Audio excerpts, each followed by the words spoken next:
स्वातंत्र्य दिनाच्या एक दिवस आधीच महाराष्ट्र सरकारच्या महसूल विभागाने अत्यंत क्रांतिकारी निर्णय घेतलाय।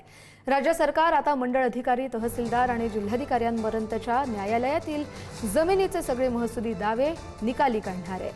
त्यासाठी महसूल विभाग एक विशेष मोहीम राबवणार आहे। क्रांती सूर्य महात्मा ज्योतिराव फुले यांच्या द्विशताब्दी जयंती वर्षाच्या निमित्ताने महात्मा ज्योतिराव फुले महसूल लोक अदालत अभियान सुरू करण्याचा निर्णय महसूल विभागाने घेतलाय। मुख्यमंत्री देवेंद्र फडणवीस यांच्या सूचनेनंतर महसूल मंत्री चंद्रशेखर बावनकुळे यांनी हा मेगा प्लॅन तयार केलाय।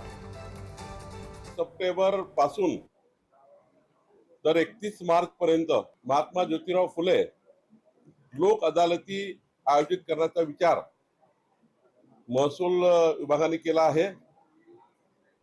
द्विशताब्दी निमित्त हा अभियान आहे। या अभियानामध्ये तहसीलदार, प्रांत, एडीओ, कलेक्टर आणि ॲडिशनल कमिशनरकडे ज्या केसेस आहेत, ज्या अनेक दिवसापासून केसेस प्रलंबित आहेत, या केसेसचा निपटारा लोक अदालत घेऊन करायचा असा निर्णय केला गेला।